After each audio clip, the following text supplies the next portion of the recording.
कहीं आपके जहन के किसी कोने में ये खदशा है कि मुज़ाकरात पटरी से उतर जाएं, तातुल की बात लोग कर रहे हैं, कोई इस तरह का फियर है? आप समझते हैं कि इस तरह के तमाम हिकअप्स होंगे और मुज़ाकरात जारी रहेंगे, और जो एक मुस्बत ख्यालात का इजहार किया है दोनों तरफ से जो शुरू की मीटिंग्स में, जिससे मेरे ख्याल में बड़ा एक अच्छा माहौल भी बना, अवाम में भी माहौल बना, वो जारी रहेंगे?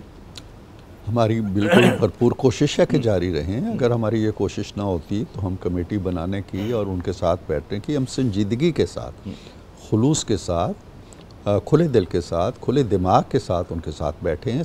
पास सारा फरामोश कर दिया है, उन्होंने भी कर दिया होगा जो तलखियाँ हमारी तरफ से हुई हैं। तो हम बैठे हैं और हमने ये भी तय किया है कि बाहर के माहौल के अंदर अगर कोई ऊंच नीच होता है, कोई अदालती सज़ाएँ होती हैं, कोई प्रेस टॉक्स होती हैं, तो हम उसके असरात नहीं लेंगे। लेकिन कुछ चीज़ों के असरात हम लेना चाहें या ना लेना चाहें, वो सीप इन कर जाते हैं किसी न किसी तरह।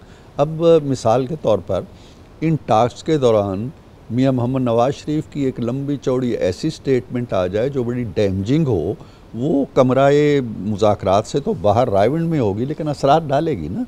दुरुस्त। खान साहब की एक जो ट्वीट आई है परसों, बड़ी तल्ख़-व-तुर्श किस्म की आई है, इदारों के बारे में भी, हुकूमत के बारे में भी, वज़ीर आज़म के बारे में भी। जब आप मुज़ाकराती अमल के अंदर बैठे हुए हैं तो वो जमात जो गुरेज करना चाहिए इन चीज़ों से, उस जमात के लीडर को, चलें उसके किसी छोटे लीडर को नहीं, उसके चेयरमैन, उसके सरबराह को बहुत एहतियात करनी चाहिए ना। अच्छा, दिलचस्प बात है कि आपने बिल्कुल एक सही बात की, मुज़ाकरात का एटमॉस्फेयर बनाने के लिए बिल्कुल ज़रूरी है। लेकिन हम देख रहे हैं कुछ फास्ट बॉलिंग हुकूमत की तरफ से भी हो रही है।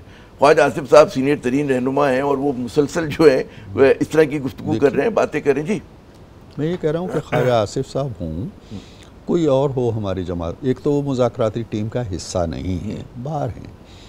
लेकिन अगर मुज़ाकराती टीम के लोग उमर अयूब साहब हों या उनके जो दूसरे साथी मुज़ाकरात के अंदर हैं, असद कैसर साहब हों, उनकी बात बड़े मानी रखती है। नंबर एक, चलें उनको भी छोड़ दें, हम उनकी बातों को भी नज़रअंदाज कर दें, उधर से भी बड़ी बड़ी तल्ख बातें हो रही हैं।